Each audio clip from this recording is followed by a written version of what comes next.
transfer window is almost at an end, and how the whole landscape of the Premier League has changed in just one summer. And to properly evaluate how every team has done so far, we're going to have a tier list. And as you can see on screen, we've got 5 categories.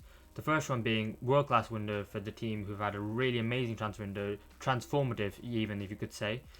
Second one down is improved for teams who've just improved, stagnated for teams who have roughly stayed the same, decline for teams who have arguably got worse in comparison to everyone else, and what are you doing for the teams who really have had a bit of a howl over a transfer window. One stipulation we're going to put in place, however, is that we can only have 4 teams in each category, so you've got to divide them all up. You can't be a people pleaser. You can't put 6 or 7 teams in world class and just a couple in improved and 1 or 2 down in the bottom. 4 teams in each column. And I have to say, before we get started, that this is being recorded on the 30th of August, so a whole day and a half before the transfer window ends. Loads more could change, I'm aware of that. However, for this video to actually go out in time, I've got to record it now. I'm well aware, but I don't think too many teams will be doing much business that will change it dramatically. So let's get into it. And we are going to go alphabetically, starting with Arsenal, who obviously brought in Declan Rice for what at the time was the world record British transfer fee, Kai Havertz from Chelsea, Jurgen Timber from Ajax, and David Raya from Brentford. And of course, they've let go of Granit Xhaka, Matt Turner, Pablo Mari, Kieran Tierney on loan to Real Sociedad, Marquinhos has gone on loan to Nantes, and Ainsley Maitland-Niles and Runnison have left on a free transfer. So, I think this is a pretty straightforward one. I'm going to put them in world-class window. I do think that, maybe some people have some arguments about that, but that's fine. Yeah, you're all entitled to your opinion. I think maybe people might say Declan Rice was a bit overpaid, Kai Havertz was a bit Arsenal overpaid for, Jurgen Timber's injured, and do Arsenal even need David Raya? And I think they're all very valid points. However, I think to myself, have they improved that team? Yes. Have they improved the depth in that team? Yes. And are they going to be better going forward with the addition of these players? And I think yes. And I think because of the quality as well, there's nothing you can really do about Timber's injury. That can't be helped. And, in terms of the transfers they've brought in, I think they have improved. And I think they arguably had one of the best windows. I mean, to go from second in the league last year to now maybe going first and competing in the Premier League and the Champions League, I think Arsenal have done as much as they possibly could have. Maybe they need a world-class striker. I know there's question marks about Gabriel Jesus, if he can stay fit, and also does he score enough goals. He does a fantastic job of linking up the play, but maybe they need a killer striker up front. Who that is, I'm not quite sure, but I do think that, I think we're picking at straws really. Arsenal have had a world-class window. So next we're going to move to Aston Villa, who've brought in Moussa Diaby, Pau Torres, Nico Zaniolo on loan, and Yuri Tillemans on the free transfer. And then you've also got on the way out, they sold Cameron Archer, Marvelous Nakamba, Ashley Young left on the free, Wesley Morales, Morgan Sanson, and Jed Steer have also left the club. And I think this is another one where, fair play to them. I think they've had a world-class window as well. And then 2 teams up there right at the beginning, but I just think that, the draw of playing for Unai Emery and the team who are now in the Conference League as well, I think they've been able to buy players who are at a world-class level, or if not potential world-class level, knocking on that door. I think Moussa Diaby is a fantastic addition. I think arguably he goes and becomes the third best right winger in the league behind Salah and Saka straight away, and especially based on his performances so far. I think Pau Torres, a fantastic addition from Villarreal. And I think, to be fair, they have been unfortunate with the ACL injuries of what looks like Tyrone Mings, and there's the other player I can't remember. Oh god, I'm sure it'll come back to me in a minute. But they've also had another player suffer an ACL, and I think they've been incredibly unfortunate with that, and I don't think they can do anything about that. I mean, they brought in Zaniolo as an extra addition as a result of that, but realistically, they've had a world-class window as well. Bournemouth next up, and I think it's one where I'm unsure about Bournemouth. I think they've definitely improved the squad and their team. I think that's for sure. I do have question marks about if they've maybe had a world-class window, just because of based on the first few games of the season. And I know they've had very difficult fixtures. West Ham at home, Liverpool away, and then Spurs at home. And I don't think you can get much harder than that, really. So, despite initial reservations, I'm going to put them in world-class window as well. Because if you look at the players they've bought, I mean, Tyler Adams, making Junior Traore's loan from last season to a permanent deal. Alex Scott, who I think can be an England international guaranteed. Milaz Kirkes, who I thought pocketed Salah in the second game away at Anfield. I think Roman Favre is a good addition to the team, just like Justin Kluivert and Max Aarons. And I think, you know what, they've improved that team massively. So just because they haven't started well, I'm not going to let it hold that against them. And I think, you know what, Bournemouth, world-class window as well. They might be moving down further on, but we'll wait and see how the tier list kind of forms and shapes up. And then next we've got Brentford, and I think Brentford's a tough one because I'm going to put them in the middle for now while I just talk through the team, because they brought in Nathan Collins from Wolves, Kevin Schade, they made a permanent deal, Mark Flecken and Jisoo Kim as their main transfers. But they've also let go of David Raya, Sergi Canos, Pontus Janssen and a couple of others. And I think it's one where, because of the fact that Ivan Toney is suspended with his ban, they could have gone into the market, they could have bought a striker, but the club haven't panicked, and you know what they said, we have the quality with Mbuemo, Wisa and Kevin Schade as well, that we don't need to necessarily sign a striker. And I think that's been shown in the first few games of the season. They definitely haven't missed him. They will obviously get him back in January, and you know, I think to myself, maybe they have just stagnated, and I don't think that's the end of the world. You know, maybe they'll drop down a couple of places from where they finished last season up until January when Ivan Toney comes back, and then maybe they'll have a resurgence. But I think in terms of the transfer window, they have improved, I would say. But you can only have 4 teams in each category, so we'll see where they are and how the other teams shape up. So I'll leave them improved for now.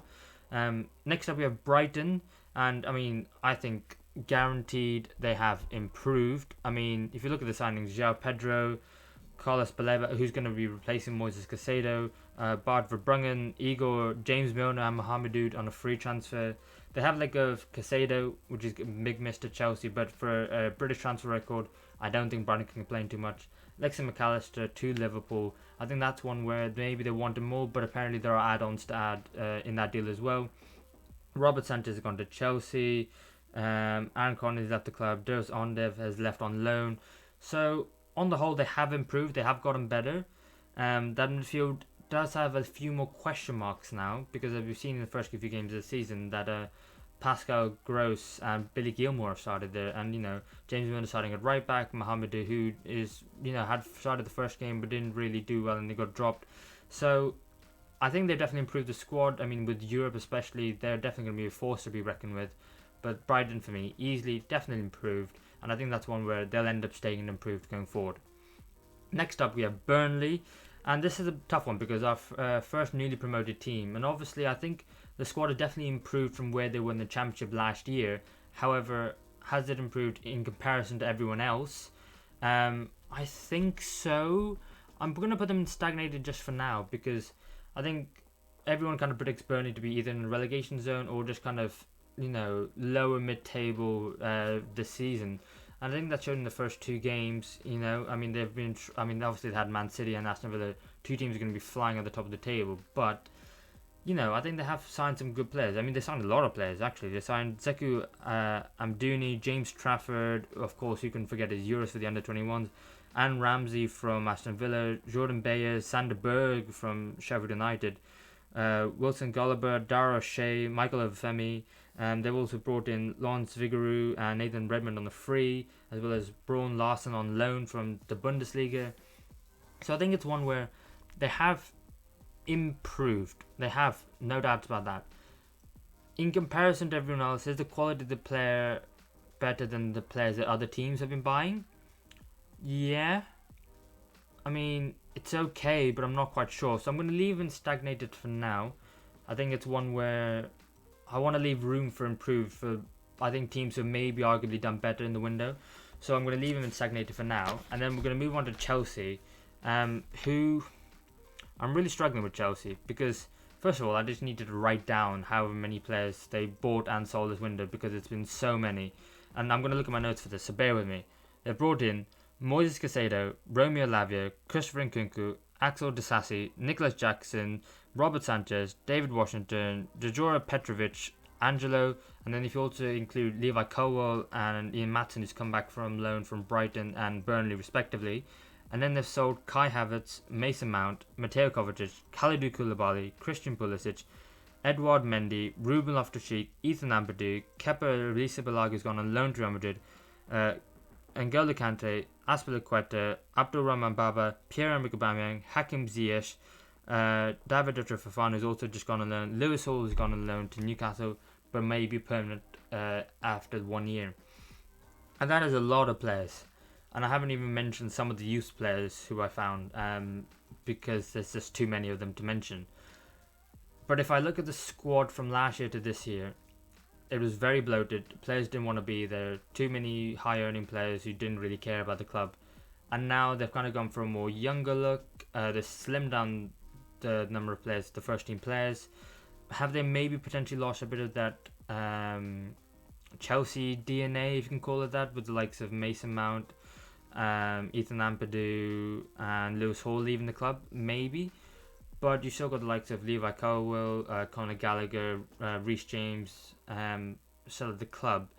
I think maybe I do question still their goalkeepers. I don't think they've got a world-class goalkeeper. Strikers, hopefully Nicholas Jackson can become that. He looks really promising. Christopher Nkunku is obviously injured at the moment, which is a big shame for them. But I'm going to put them in improved, because I think based on where they were at the end of last season to the beginning of this season, I think they have improved. So I'm going to put them there.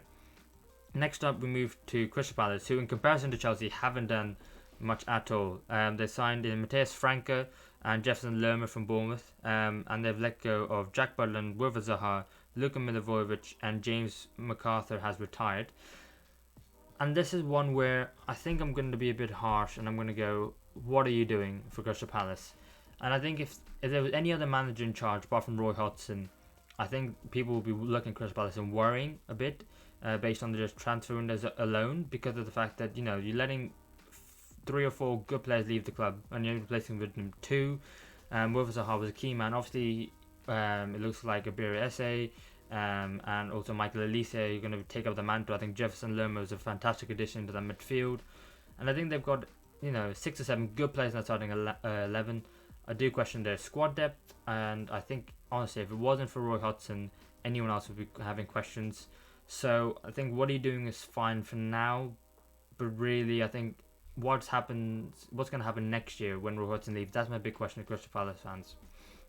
Then moving along to Everton, who always seem to be in perpetual crisis, but I think they have actually had some decent business this summer. I mean, they bought in Beto from Udinese, Chermiti, Arnaud Danjuma on loan, Ashley Young on a free, and Jack Harrison on a loan from Leeds. And I think this is one where, they've done alright. The big question has always been, Dominic Calvert-Lewin, can he stay fit? The answer always has been no. So to actually sign 2 strikers in Beto and Chermiti, I think it's been good business. They have, however, let go of 2 strikers themselves, with Moiskin joining Juventus and Ella Sims joining Coventry. They have also had a load of players leave on a free, such as Asmin Begovic, Jeremina, Tom Davies. Mason Holgate's left on loan to Southampton, and Andres Townsend is still on a free transfer. Actually, Sky Sports, I think, have picked him up. But I think it's one where I'm going to put them in decline for now, because I have been happy with the fact that they've signed strikers for when Dominic Calvert-Lewin isn't fit, and then when he is fit, strikers can play alongside him. I do still think the defence looks a bit weak. I think, the fact that Sean Dyche keeps playing Michael Keane at the back, not sure about that at all. Jared Brantwood's come in, but now is he? I mean, I know he had a good loan spell in the Eredivisie, but he's a bit young. Is he going to cope? I hope he does for Everton's sake.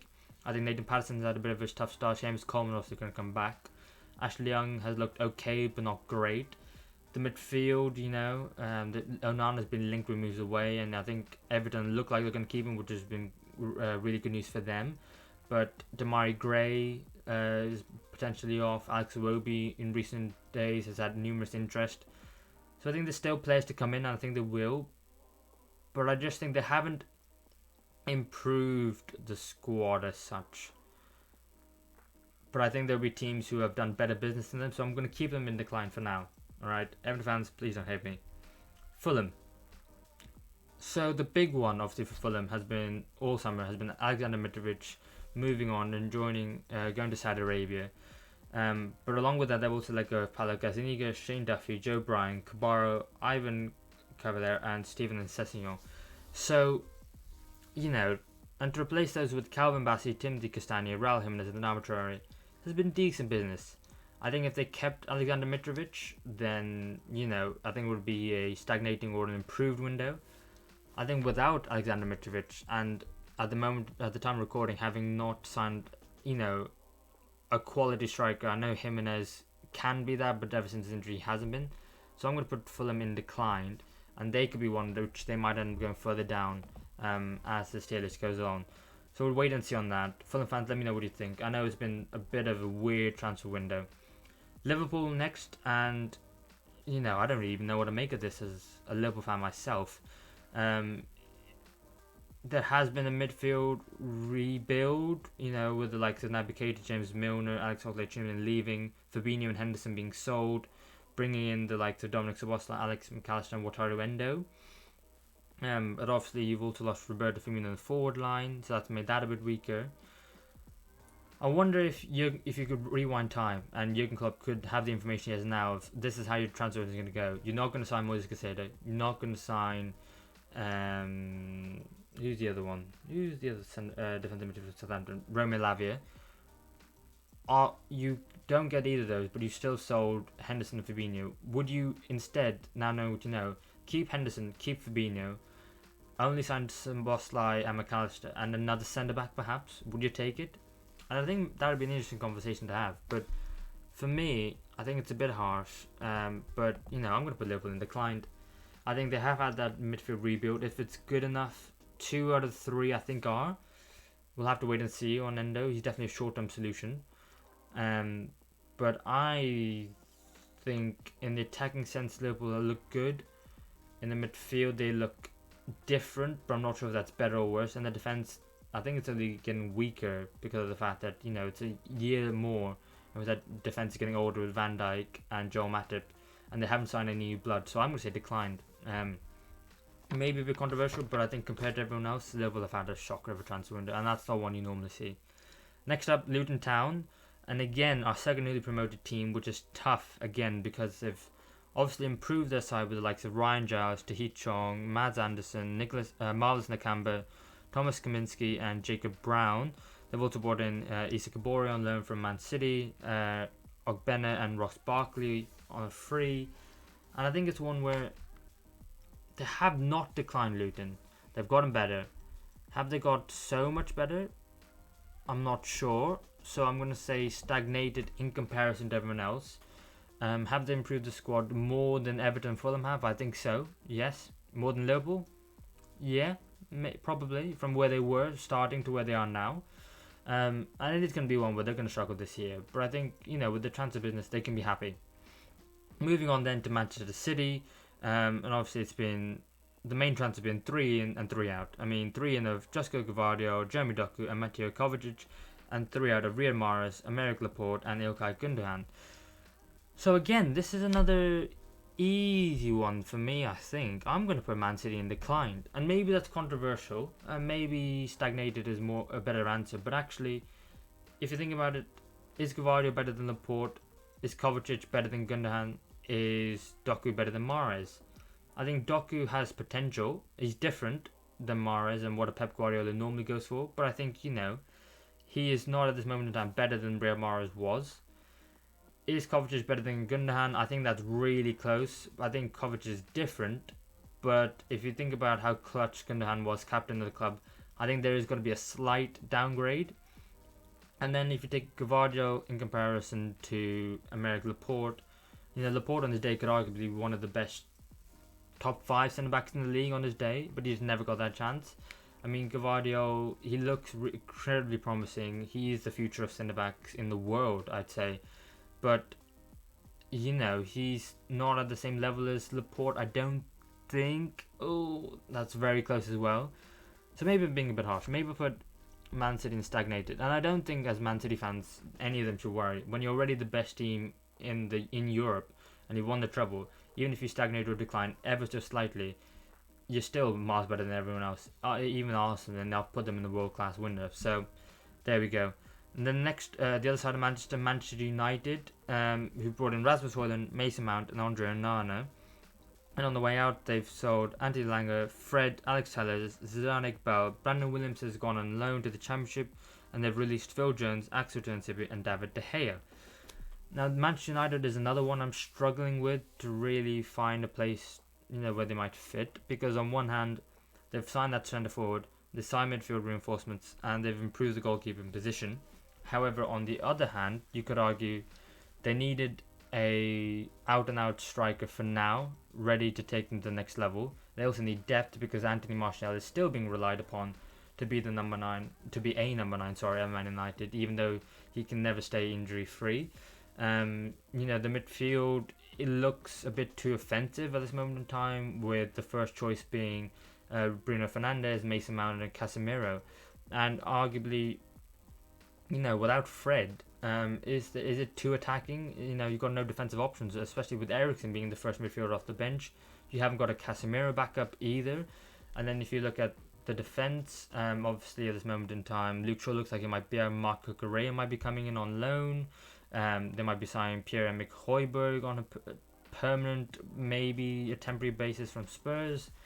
You haven't been able to shift Harry Maguire, which was one thing you wanted to do, and sign, a backup centre-back to Varane. It's okay, but I'm really unsure of Man United. Oh, God. I'm going to put Man United in declined, but I think the fact that everyone else has improved is the nearest rivals. I think Chelsea have improved. I think Arsenal have improved. Villa have improved. Brighton have improved. So you've got to watch your back as well, and we're going to come on to some of the other teams they're going to be rivals with, but it's a really tough one for Man United, and one again I might end up moving. So from one United to another with Newcastle United, and for me they definitely improved this window. I mean, that's easily hands down. Have they had a world-class window? I'm not sure, but to sign Sandro Tonali, Harvey Barnes, Tino Livramento, and Lewis Hall this summer has been incredible business. To improve the first team quality with Tonali, and then also the depth with Harvey Barnes, Livramento, and I think Newcastle are going to be a force to reckon with. I know they've only won one of the first 3 games, but the other 2 are Liverpool and Man City. Europe is going to be a big factor as well, but I think in general they've improved the depth, because if you look at that striker position, you've got Alexander Isak and then Callum Wilson up top. I mean, Callum Wilson would arguably go straight away in that Man United front line. He could arguably go into that Chelsea front line, arguably. He's a fantastic player, and to have that quality depth, Harvey Barnes, Anthony Gordon on the left, midfield of Guimaraes, Tonali, and Joe Linton, and then also on the bench to have Longstaff, to have Willock, and I think they've got really good depth in the fullbacks here as well. I would question right wing, because I think Almiron and Jacob Murphy is questionable for a Champions League team. Centre back as well, because behind Fabian Schär and Sven Botman you've got Dan Burn, but he's playing a left back, so you're now bringing in a new left back, and Dan Burn moved to centre back. But then who's behind Schär and Burn, and is that a Champions League quality centre back pairing? Not sure. But I think, they'll get there eventually, and I don't think there's any rush. They're going to win the league soon, they'll be winning the Champions League soon, they'll be winning all sorts of trophies. So, improved for now, definitely. And then you've got Nottingham Forest, and I'm really struggling with Nottingham Forest as well. It's getting really hard now that the tier list is taking shape, because they have recruited well. They brought in Anthony Langer, Matt Turner, Olaine on a free, Gonzalo Montiel on loan, and then Andre Santos from Chelsea as well. But, have they improved compared to everyone else? They still are lacking in a few years. And if Brennan Johnson leaves, reportedly to Spurs, that could be a huge issue for them. I still think, the midfield needs, maybe a bit more midfield reinforcements. I'm unsure. I'm going to put them in stagnated, because they've had a better window than Everton, Fulham, who are near rivals for them in the lower middle to relegation zone in the league. They could be one that change as well. Yeah, okay, I'm going to leave Forest and stagnated for now. And then come up to a final newly promoted team, Sheffield United, who I think this is quite easily one of the worst transfer windows I've seen from a newly promoted club.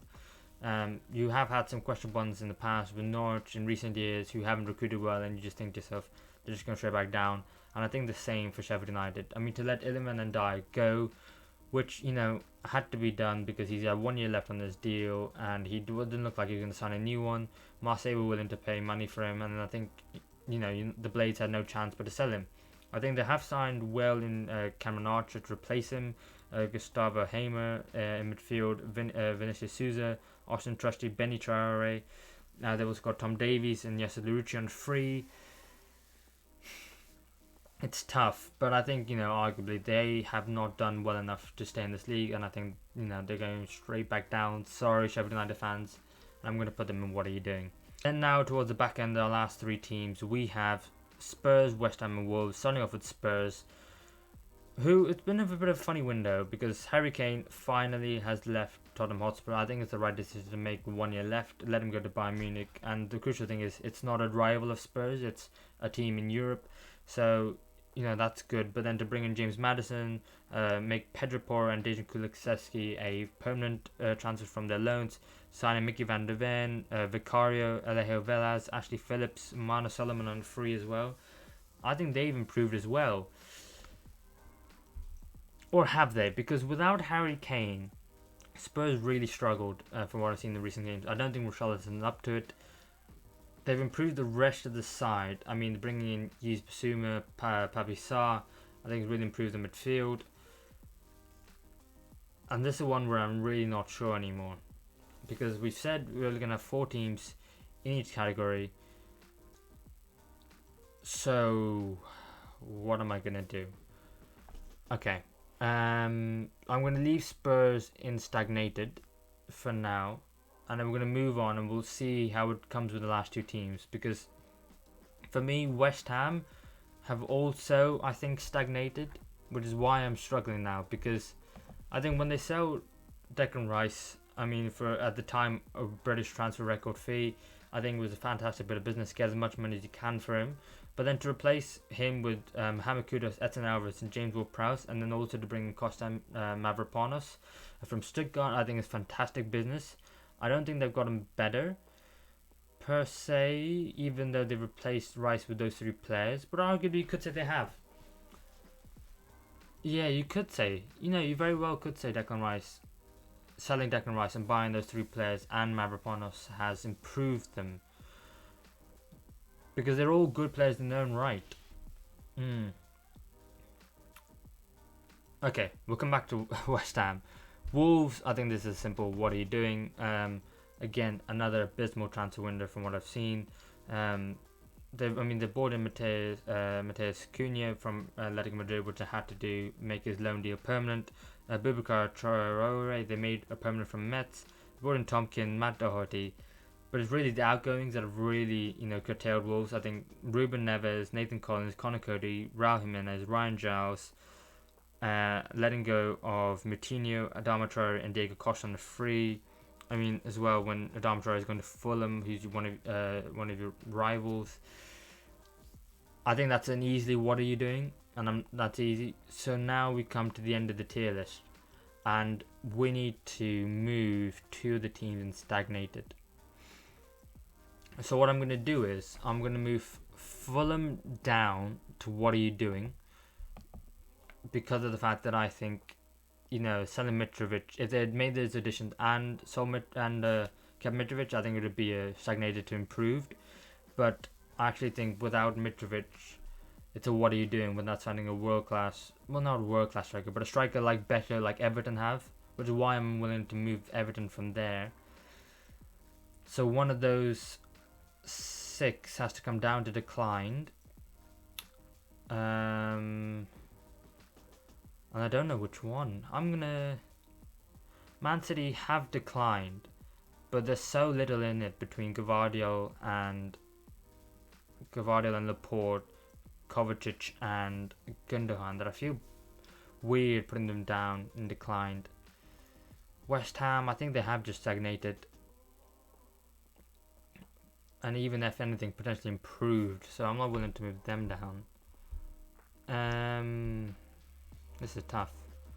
Spurs have improved as a team, but not without Harry Kane. Okay. God. Luton haven't declined. Oh, this is tough. Okay, I'm going to move Nottingham Forest down. No. No, I'm not. I'm not going to move Nottingham Forest down. Damn, this is tough. Okay, let's think. Who's going to move up instead? Okay. I am going to move Newcastle up into world class window. Because I think they can't be expected to do everything in one summer. But for what they have done, they've definitely improved the areas and signed some world class players while doing so. So Newcastle can go up. I am then going to move... Who am I going to move up? Oh, this is tough. I should have thought about this before I press record. Okay, I'm going to move someone up and someone down from stagnated. This is probably not great viewing. I'm going to move...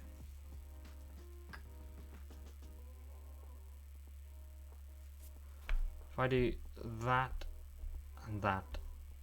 Oh, do I like that? It's more controversial. But I think Spurs as a team have improved. I mean, Vicario replacing Lloris, Mickey van der Ven at the back. I mean, they do have squad issues at centre-back.